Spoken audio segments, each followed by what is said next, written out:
Hey you guys, welcome back to our Monday Marriage Moment. Where each week we answer a question from you about marriage. That's right. Either sent to us via email or direct message. And today's question is this. Okay, bring it How on. do I get my spouse to do more around the house? That rhymes. Did you send in this question? Or you better not have sent in this question. No. I'm Course very not. content with what you do around the house. Thank you. And let me just tell you, it was Most of the time, anyway. it was not always this way for both of us because I got the story. You Okay. definitely have maybe multiple stories. That's fair. No, when we were first married, so I want you to picture this. We were 21 years old when we got married.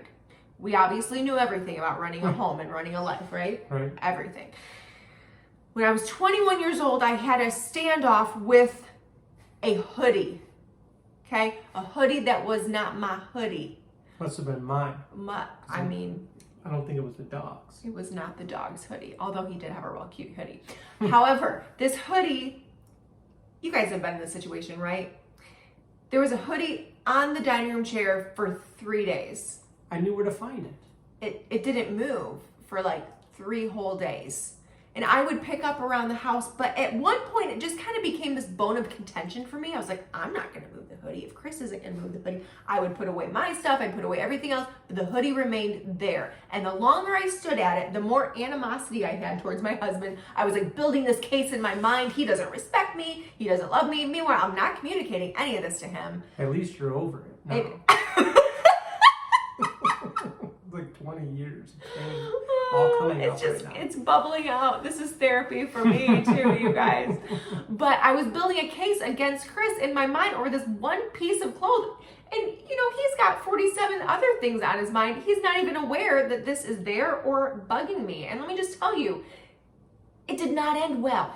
No? It did I not think end we had well. a blowout over that. We absolutely did. And I had an epiphany around that time. And I realized that now there were only 2 of us in the house. Right. You know, when you grow up in a family, I had a family of 4, I could blame other people. You know, Uh-huh. they left that there, it was their issue. But now I'm like, well, there's only 2 of us Right. here. Wasn't my So hoodie. if I don't do that dish, my wife has to do that dish. Right. And literally leaving a dish in the sink is selfish. Was sending a message. It's right? sending a message. Yeah. Now, I'm not doing it intentionally, but I was sending a message every time I left something around the house or every time I didn't do that dish. And so starting to get in the mindset that if I don't do it, Mm-hmm. she has to. Right. And I would rather do it and be selfless than have her, have to do something. Now, that doesn't always work. Right. You know, we still make mistakes to this day. But Sure. I guess the question I want to ask you is this. Have you ever had a conversation that laid out expectations? Because a lot of these things around the house usually brew and fester from unmet, unclear expectations. Yes.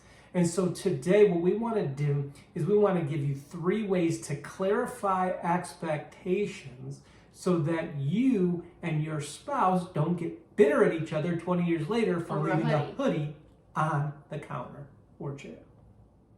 Okay, so the first way that we're going to gain clarity here and figure out who's going to do what around your house is to, like Chris said, have this conversation that clarifies expectations. And the way we're going to do that is we're going to make a list. You love lists. I love a good list. We're going to make a list of everything that it takes to run your home and your family on a daily, a weekly, and a monthly basis. Now, if you're a guy sitting here, for the most part, that's gonna You just feel felt like overwhelmed. a nightmare. But let me tell you something, guys.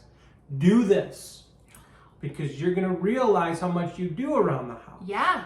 And sometimes the spouse is shocked. Each person doesn't think the other one's doing enough. But when you start making a list of everything that needs to be done and seeing who's doing what, one of 2 things is gonna happen. Either you're going to be more appreciative of the other person, or you're going to be in big trouble because you really don't do much. But at least you'll be able to move At forward. least you can be able, so, you can start by brainstorming this together, or you can literally make a list of the things that you do and say, honey, make a list of the things that you do on a regular basis, daily, monthly, weekly. Because like Chris said, chances are you're probably not recognizing, oh my gosh, Right. I just take for granted that you do this. And you don't know what you don't know. Right. Like if you don't make a list of everything that needs to get done, how is one person supposed to know, that they're supposed to You do didn't it? pay that bill, or you didn't, put that meal together, whatever. Yeah.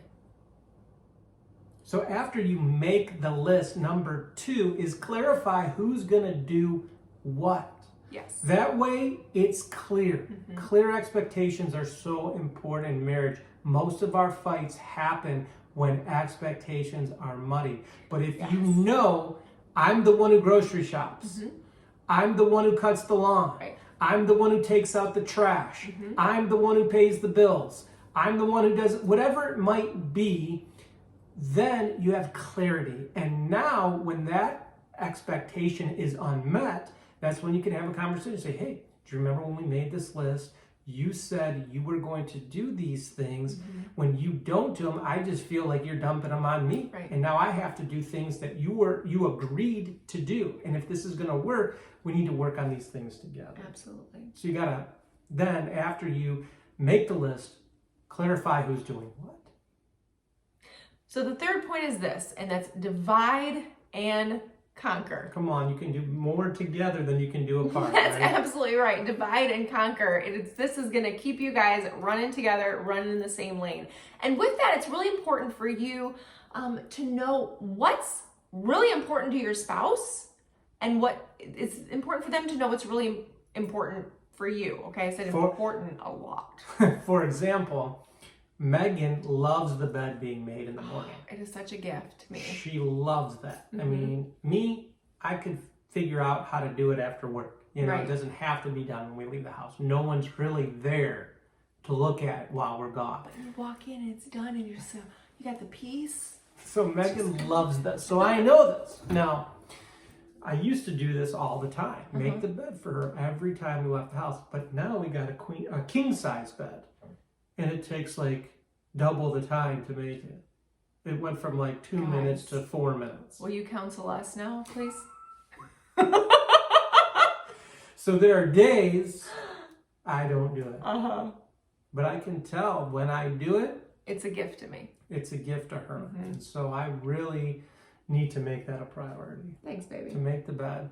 Even though I don't think it's a big deal, she does. You heard it here. But absolutely, just clarifying what's important, because sometimes maybe having dinner at the same night is really, or same time is really important to your spouse, or maybe knowing that this thing is always in the same spot. That's like the most important thing. But a lot of times we assume what's important to our spouses without having that conversation. So you're going to divide and conquer. You're going to know what's important to your spouse, and then Chris Ria, it gives the way for us to outdo each other. That's what marriage is. Yeah.